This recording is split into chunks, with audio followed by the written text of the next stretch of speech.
do like a small or short biography of yourself. Maybe each one will give a minute and tell us, for the few people who don't know you, how you met, how your eyes crossed, and you decided that it's true.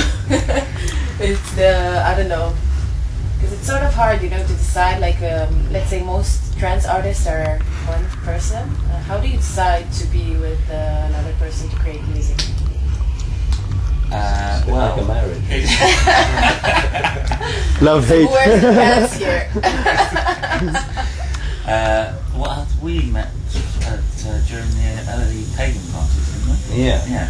I don't mind handling.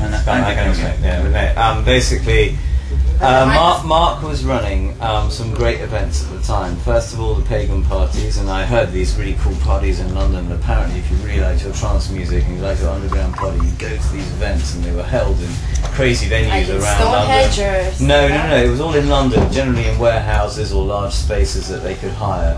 And they put on a really high quality sound system, and there'd be the 4 DJs that made up Pagan. And that's when I would have first. I actually didn't meet Mark first out of the Pagan crew. I met some other people, and but then I got. So you cheated with other guys before you met him. Of course.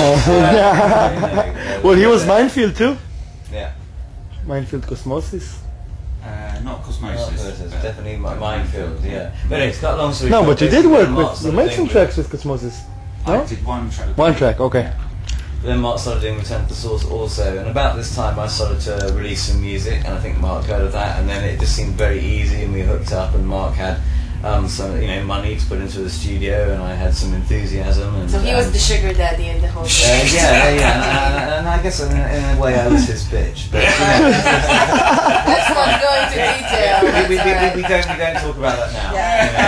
But no, the point was, it was really cool. Mark was doing these parties. He also plugged into a club night in London, so that's obviously why we hooked up. And I offered, engineering skill, and Mark had a lot of ideas and a lot of experience also in that area. And then we did, some tracks, and funny enough, Zubi's name comes up again because he signed our first tune. Which was? Cognitive Dissonance. Which we played in the second last was track that one? tonight. Was that one influenced by Chakra X-Files? Just a little. At the time, because that was the biggest sound. You did have the remix, and then you did have Cognitive Dissonance, and I was always thinking, were those two related anyhow? Did you hear that track and then write Cognitive Dissonance? Oh, absolutely. That was the biggest sound that we heard at the time. Yeah. And we thought, this was this new Israeli sound. Suddenly, out of nowhere, this sort of, Israeli trance sound was taking over the trance scene, and loads of new bands. Because he did play in his set the X-Files original. Yes. The original one. Yeah. Okay. All right. Which was great. So that's how we met. Anyway. How did the name Quirk come up? Yes, it came to me,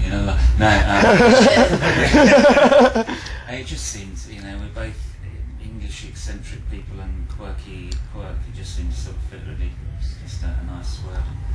I like the shape and the sound of it, and the fact that it's quite open. Doesn't paint you into a corner like some names might. Alright, and you both have been, let's say, quite veteran in the psytrance scene. What is your overview through the years? Are you satisfied with what has been through so far? Did you think that it would go this way, or did you thought that it wouldn't be this big, or you thought it would be smaller, or bigger? What is your, view about the evolution of the scene? Well, as you know, I retired about 8 years ago, so I can't really speak on what's happened between then and now. But what I can say is if you'd asked me 8 years ago whether I'd be coming back to do a retro set 8 years later, I would have said, no, don't be ridiculous, this music is about what happens now, and it's all, it's a progressive, forward-looking music, so the concept of actually looking back to it never occurred to me. But good music stays now forever. Time's moved on, and time, there's enough time to actually look back over it and appreciate it as part of a musical history, albeit a very short one.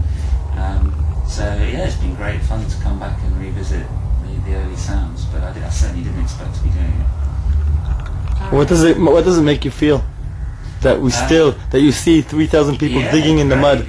Really, really good fun to see.